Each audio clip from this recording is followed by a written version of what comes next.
Total স্টেশনের data processing করে computer না কতটা গুরুত্বপূর্ণ তা আমরা সকলেই জানি। আর এই ডাটা প্রসেসিং করার জন্য আমরা বিভিন্ন সফটওয়্যার ব্যবহার করে থাকি।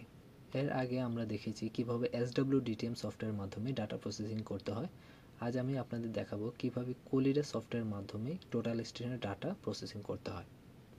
তো সবার প্রথমে আমরা আমাদের মেশিন থেকে একটি ডাটা বের করে নিব, আমাদের যে ডাটাটা আমরা প্রসেসিং করব। তো এখানে আমি আমার সে একটি ডাটা এখানে নিয়ে নিয়েছি। তো আপনারা আপনাদের ডাটাটা নিয়ে নেবেন। আর এটা হচ্ছে আমাদের সেই সফটওয়্যার কলিডা। তো আপনাদের কাছে যদি এই সফটওয়্যারটি না থাকে আমি ভিডিও ডেসক্রিপশনে লিঙ্ক দিয়ে দেবো, আপনারা সেখান থেকে ডাউনলোড করে নেবেন। আর এটার মজার ব্যাপার হচ্ছে আপনারা এটা ইনস্টলের কোনো ঝামেলা নেই, আপনারা ডাউনলোড করে ডাইরেক্ট ডবল ক্লিক করে এটা ইউজ করতে পারবেন, এটা ইনস্টল করতে হয় না। তো এখানে আমরা এটাকে ডবল ক্লিক করে ওপেন করে নিচ্ছি। ওপেন করার পর আপনারা এরকম একটি ইন্টারফেস পাবেন। তো এখানে সবার প্রথমে আমরা ফাইল মেনুতে যাব। এই যে এখানে ফাইল মেনুতে ক্লিক করে দেন ওপেনে ক্লিক করব। দেন এখানে আমাদের যে ডাটাটা যেখানে আছে এখান থেকে খুঁজে আমরা এখান থেকে সিলেক্ট করে দেব। তো আমি কাজে সুবিধার জন্য আমি এটা ডেস্কটপে রেখে দিয়েছি। তো আমরা এখান থেকে জাস্ট আমাদের যদি এটা অন্য কোনো ড্রাইভে থাকে বা কোনো ফোল্ডারে থাকে তাহলে আমরা এখান থেকে খুঁজে বের করে নেব। তো আমার এটা ডেস্কটপে আছে, তো এখান থেকে আমি ডেস্কটপটা সিলেক্ট করছি, করে দেন আমরা এখানে স্ক্রলিং করে নিচে গেলে আমরা যে ডাটাটা এখানে রেখেছি আমরা এটা এখানে দেখতে পাবো। দেন এটাকে আমরা এখান থেকে সিলেক্ট করে জাস্ট ওপেনে ক্লিক করব। তো আপনারা দেখতে পাচ্ছেন আমাদের এখানে অনেকগুলো ডাটা শো করছে। দেন আমরা চলে যাব ট্রান্সফর্ম। তো আমরা ট্রান্সফর্মে ক্লিক করব, করে এখানে আপনারা অনেকগুলো অপশন দেখতে পাবেন। তো এই জিনিসটা আপনাদের একটা বোঝার ব্যাপার আছে। তো এখানে আপনারা যে কাজটি করবেন, এখানে ইস্ট নর্থ জেনিথ অথবা নর্থ ইস্ট জেনিথ এই কোডগুলো ব্যবহার করতে হয়। এখন কোনটা আপনারা কখন ব্যবহার করবেন, তো এখানে মেনলি আপনাদের মেশিনে যদি আগে ইস্টিং নর্থিং তারপর হচ্ছে জেনিথ সেট আপ করা থাকে তাহলে আপনারা এটা এই অপশনটা চুজ করবেন। আর যদি আপনারা যে মেশিনে কাজ করেন সেই মেশিনটিতে যদি আগে নর্থ দেন ইস্ট তারপর যদি জেনিথ থাকে তাহলে আপনারা এই সেকেন্ড অপশনটা ব্যবহার করবেন। তো এখানে আপনারা ডাটা আপনারা দেখতে পাচ্ছেন এখানে আমাদের যে ডাটাটা, তো আমি এখানে মেনলি প্রথমে আমাদের যে ডাটাটা সেটা হচ্ছে ইস্টে, দেন তারপরটা হচ্ছে আমরা নর্থ নিয়েছি, দেন আমরা জেনিথের মান দিয়েছি। তো এখানে আমরা ট্রান্সফর্ম থেকে এই জন্য আমরা প্রথমে ইস্ট নর্থ এবং জেনিথ কোঅর্ডিনেট এই অপশনটা চুজ করব। তো এখান থেকে আমরা এটা চুজ করে দিলাম। তো এখানে আমাদের ডাটা প্রসেসিংটা সম্পন্ন হয়ে গেছে। এবার এই ডাটাটাকে আমরা বের করে নেব। তো বের করার জন্য আমরা যে কাজটি করব, আবারও আমরা ট্রান্সফর্মে যাব। দেন এখান থেকে আমরা এগেইন একবার নিচে চলে যাব, এই যে DXF ফাইলে আমরা এটাকে এক্সপোর্ট করব। তো এর জন্য এগেইন আমরা কি ফাইল চাচ্ছি, অর্থাৎ আপনি কি আগে ইস্ট নর্থ জেনিথ দেবেন নাকি নর্থ। তো আমরা অবশ্যই আগে যেহেতু আমরা ইস্টিং নর্থিং জেনিথ দিয়েছি, এখনও আমরা ইস্টিং নর্থিং জেনিথেই এটা এক্সপোর্ট করব। দেন আমরা এটাতে ক্লিক করব।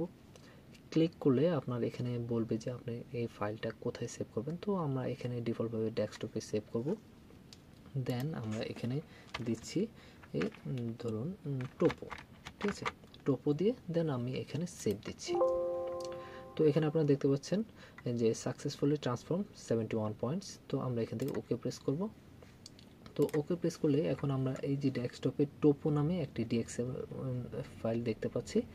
তো আমরা এই DXF ফাইলটিকে ডাইরেক্ট অটোক্যাডের মাধ্যমে ওপেন করতে পারি।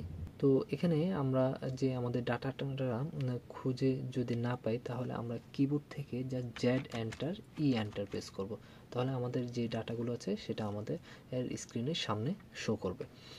তো এখানে আপনারা দেখতে পাচ্ছেন আমাদের যে ডাটাগুলো এখানে শো করছে। তো এখানে আমাদের এই যে পয়েন্টটা একবারে ছোট শো করছে এখানে দেখতে পাচ্ছেন। দেন এখানে আমাদের প্রথমে যে নাম্বারটা দেওয়া থাকে এটা হচ্ছে সিরিয়াল নাম্বার, অর্থাৎ আমরা যে ডাটাগুলো নিয়েছি এটা নির্দিষ্ট একটা সিরিয়াল ওয়াইজ, অর্থাৎ 1 2 3 সিরিয়াল করে গিয়েছে। তো এটা হচ্ছে আমাদের এই 70 নম্বর সিরিয়ালের যে ডাটাটা।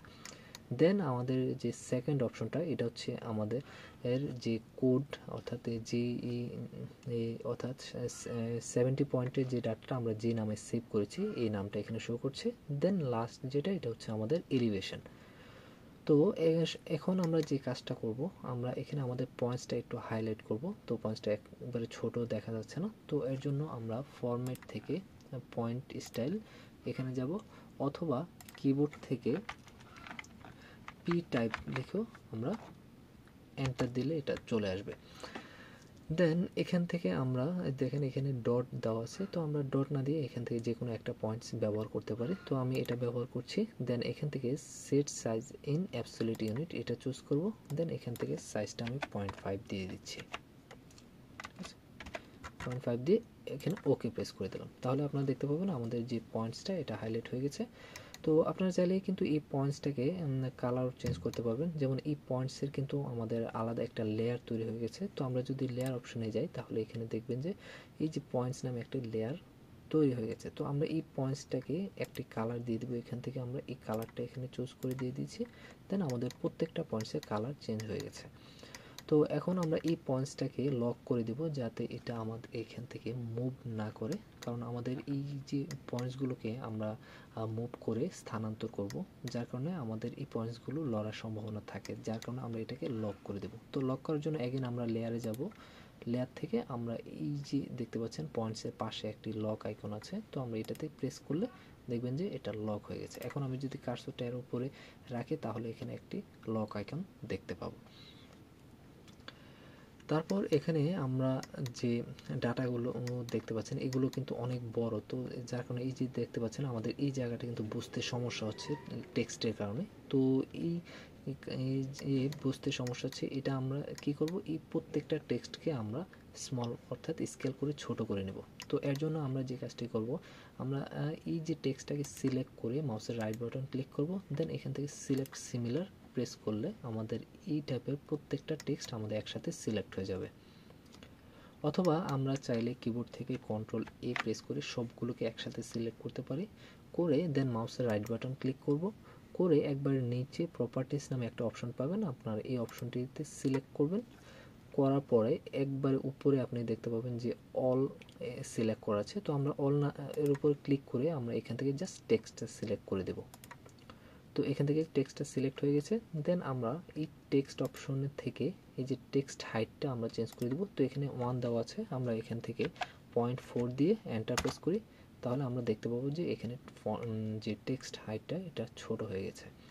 তো এখানে চাইলে আমরা এখানে কালারও পরিবর্তন করতে পারি, তো আমি আর এটা পরিবর্তন করছি না। দেন এখান থেকে আমরা ক্লোজ করে দেব, দেন স্কিপ প্রেস করব।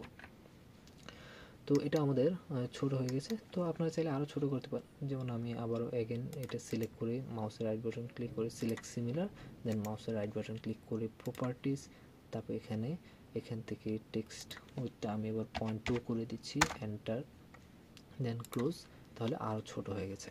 তো এবার আমরা যে কাজটি করব, আমরা এই নিজে পয়েন্টটাকে যে কোনো পুরো সবগুলোকে সিলেক্ট করে যে পয়েন্টটা আপনার বুঝতে সুবিধা হয় সেই পয়েন্টটার কাছে গিয়ে এটাকে মুভ করবেন, এন্টার, দেন এটাকে যে কোনো একটা বেস পয়েন্ট, আমি এখানে বেস পয়েন্ট ধরবো, ধরে এটাকে আমাদের পয়েন্টের কাছাকাছি আমরা নিয়ে যাব যাতে আমরা বুঝতে পারি যে কোন পয়েন্টটা কিসের।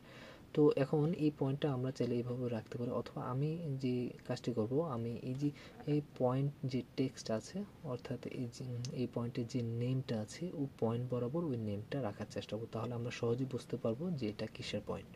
তো আমি এখানে রাখছি, যেমন দেখতে পাচ্ছেন এই পয়েন্টসটার নেম হচ্ছে BW।